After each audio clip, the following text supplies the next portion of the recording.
کریم صلی اللہ تعالیٰ علیہ وآلہ وسلم نے نا حضرت عبداللہ ابن مسعود رضی اللہ تعالیٰ عنہ کو بلا کے فرمایا مجھے قرآن سناؤ، اور حضرت ابی بن کعب کو جا کے کہا کہ میں تجھے سنانے آیا ہوں۔ نبی کریم صلی اللہ علیہ وسلم کسی سے سنتے، کسی کو سناتے، یہ ذوق رکھتے، تلاوت کا ذوق۔ حضرت ابو سعید خدری رضی اللہ تعالیٰ عنہ تلاوت کر رہے تھے، حضور تشریف لے، اور میرے بھائی یہ بھی سنت ہے میرے نبی پاک کی، کسی سے قرآن پاک سننا یہ بھی رسول پاک کی۔ اب آپ تھوڑے ڈھیلے پڑ گئے، یہ کون سا ہلکا ہلکا ایسے ایسے کر رہے ہیں آپ، بھائی یہ بھی عنوان ہے، یہ بھی حضور کی سنت ہے۔ میں تو ترس ہی گیا ہوں، ابھی قاری صاحب نے قرآن شریف پڑھا ہے، ترجمہ بتایا ہے۔ نعت ہمارا ایمان ہے، نعت میں ہماری جان ہے، بغیر نعت کے ہم بچ ہی نہیں سکتے۔ اور میرا سوال یہ ہے کہ پرچیاں آتی ہیں، رکے آتے ہیں نعت خانوں کو کہ یہ بھی نعت سنائیں، قاری صاحب کو روکا کیوں نہیں آیا کہ فلانی صورت بھی سنائیں؟ آج تک نہیں آیا کسی قاری صاحب کو روکا کہ جناب سورہ کوثر پڑھیں، یہ بھی تو حضور کی نعت ہے نا، آنا چاہیے نا۔ رکا سورۃ الضحیٰ کی تلاوت کریں، یہ بھی تو حضور کی نعت ہے نا۔ سورہ علم نشر بھی حضور کی نعت ہے کہ نہیں؟ سورہ یاسین، سورہ محمد، یہ ساری حضور کی، پورا قرآن ہی نبی پاک کی تعریف۔ کیوں نہیں رکے بھیجتے، کیوں نہیں توجہ جاتی؟ حضرت ابو سعید خدری فرماتے ہیں میں قرآن شریف پڑھ رہا تھا، توجہ ہے میری بات پر؟ فرماتے ہیں میں قرآن پاک پڑھ رہا تھا، مجھے کیا پتا کہ حضور بھی میری تلاوت سن رہے تھے، میں تو پڑھ رہا تھا اپنی موج میں۔ کہتے ہیں سرکار سنتے رہے، پھر تشریف لے گئے، تھوڑی ایکو کم کریں جی اس کی۔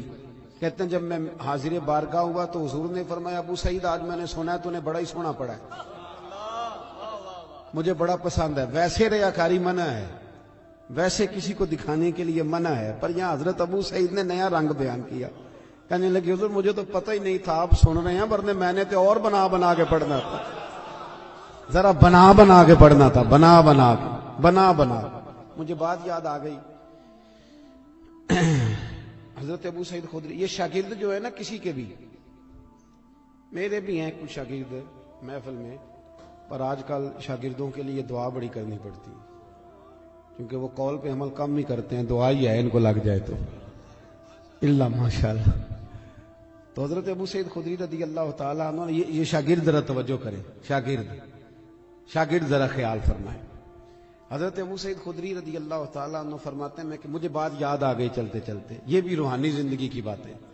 فرماتے چلتے چلتے نا ہم سفر کر رہے تھے تو ایک جگہ رات کو پڑاؤ کیا۔ طریقہ یہ تھا اس زمانے میں سفر کرنے کا کہ جہاں آبادی ہوتی تھی لوگ اس کے بیچ سفر کرتے تھے،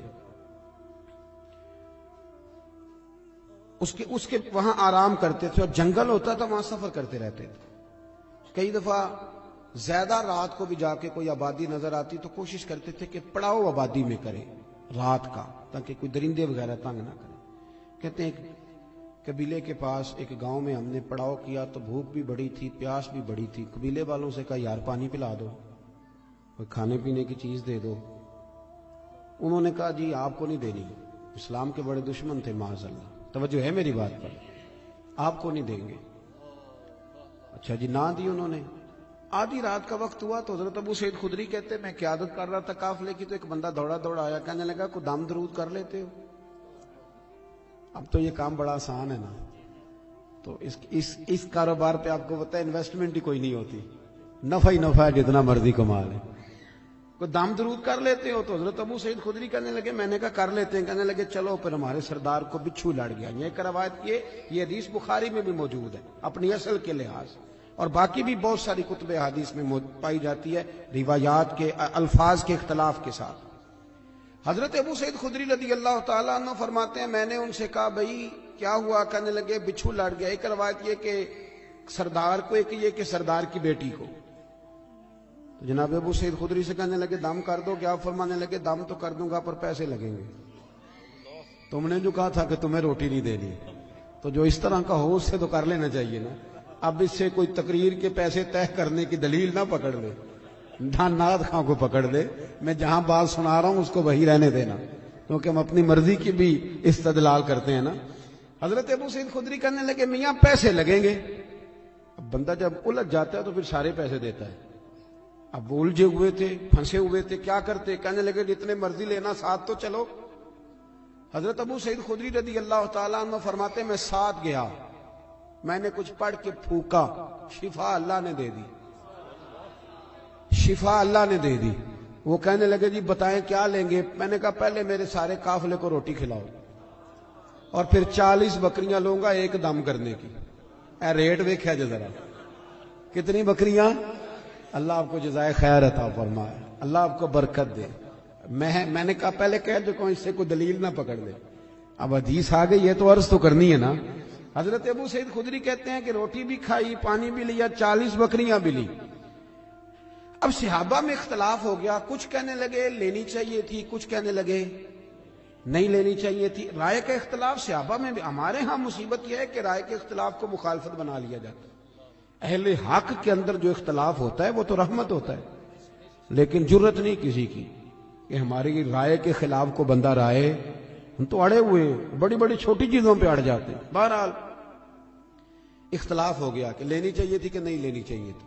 اب جب بحث ہونے لگی تو حضرت ابو سعید خدری کہنے لگے یار کیوں بحث کرتے، چپ کر کے سو جاؤ، یہ چند فرلانگ پہ مدینہ رہ گیا، سویرے اس بعد یہ نور میں داخل ہو جائیں گے، سرکار کی بارگاہ میں عرض کریں گے اگر تو حضور نے کہا نہ لینی چاہیے تھی تو پھر تو موج لگ گئی، اور اگر کہا نہیں لینی چاہیے تھی تو بکریاں واپس چھوڑ جائیں گے، کھانے کے پیسے دے جائیں گے، مسئلہ کیا ہے، سو جاؤ۔ حضرت ابو سعید خدری کہتے ہیں سویرے پہنچے حضور کی بارگاہ میں، اور جا کر کے نا تو میں نے ساری تفصیل عرض کی۔ کہتے جب میں سنا رہا تھا تو حضور مسکرا رہے تھے، اور اتنا مسکرا رہے تھے کہ دانتوں سے نور نکل نکل کے مسجد کی دیواریں روشن کر رہا تھا۔ حضور مسکرا مسکرا کے سرکار فرمانے لگے ابو سعید مزہ بڑا گیا تیری بات کا، بتا پڑھا کیا تھا؟ وہ جو اس کو آرام آ گیا تو پڑھا کیا تھا؟ میں نے کہا سونیا کیا پڑھنا تھا؟ آپ نے ایک دفعہ فرمایا تھا سورہ فاتحہ میں شفا ہے، تو میں نے پڑھ کے پھونک دی، آپ نے سکھایا تھا بتایا تھا، پھونک دی، اللہ نے شفا دے دی۔ تو حضور فرمانے لگے سورۃ فاتحہ میں نے سکھائی تھی نا؟ حضور آپ نے فرمایا پھر 20 بکریاں میری 20 تمہاری، پھر آدھی میری ہے آدھی تمہاری ہے، لاؤ ادھر رکھو۔ حضرت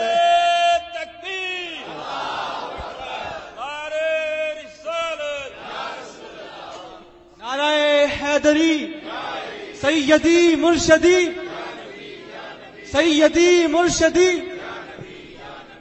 یہ ہے روحانی زندگی کہ آپ کا قرآن کے ساتھ وابستگی ہو، دلچسپ۔ آپ یقین کریں میرے پاس ایک صاحب آیا، کہنے لگے گھر میں بڑی پریشانی ہے، کچھ آوازیں آتی ہیں، تو میں نے کہا سورۃ بقرہ پڑھیں۔ کہنے لگے ایسا تھوڑی تکلیف کرے، مجھے ایک تعویذ لکھ دیں۔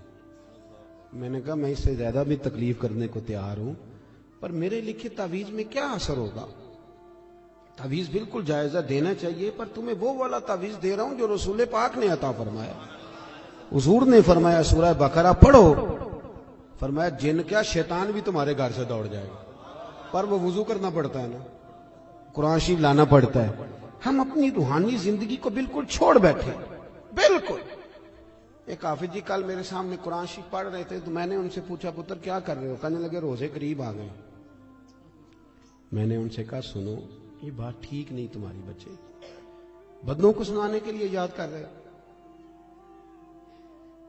یہ چیز درست نہیں۔